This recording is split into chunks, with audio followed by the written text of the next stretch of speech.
Alright folks, let's talk tariffs. In simplest terms, a tariff is like a tax on goods coming from another country. Think of it as a border wall, but instead of concrete, it's built with cash. Governments use tariffs for a few reasons, like protecting their own industries or punishing another country. Now you might think a little tax, what's the big deal?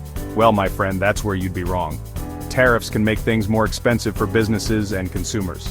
Imagine this, you're a Canadian maple syrup maker. You've always sold your delicious syrup to your American neighbors. Suddenly, bam, tariffs. Now your syrup costs more in the US, what happens next?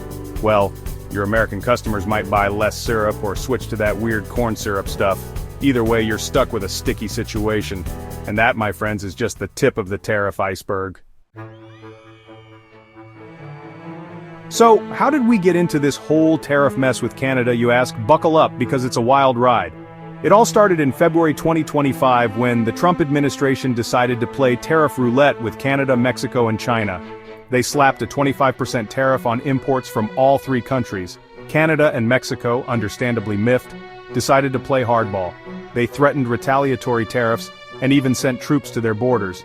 Fast forward to March, and things got even messier. Trump, with his signature diplomacy, imposed a 25% tariff on Canadian steel and aluminum. He then doubled down, threatening another 25% tariff on most Canadian goods. Canada retaliated with a 25% tariff on U.S. softwood lumber.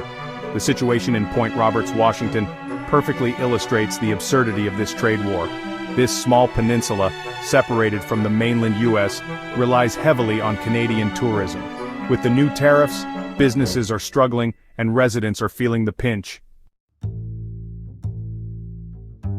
The tariff war isn't just some abstract economic concept, it's hitting people where it hurts, their wallets and their livelihoods. Take Point Roberts, Washington, for example.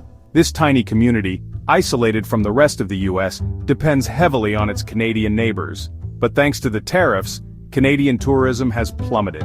Restaurants report a 50% drop in sales. Liquor stores are down 40%. The once bustling town now resembles a ghost town, a stark reminder of the real-world consequences of this trade war. And it's not just Point Roberts. Across both countries, people are feeling the pinch.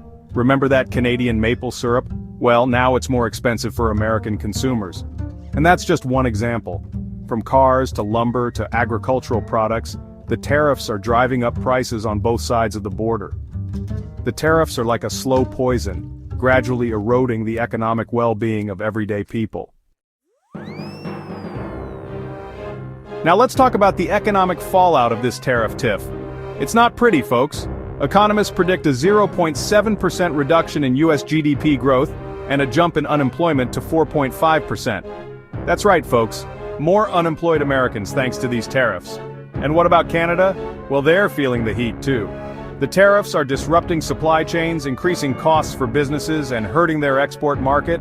This trade war is a lose-lose situation. It's hurting businesses, costing jobs, and driving up prices for consumers. It's time for both countries to come to their senses, ditch the tariffs, and get back to a mutually beneficial trading relationship.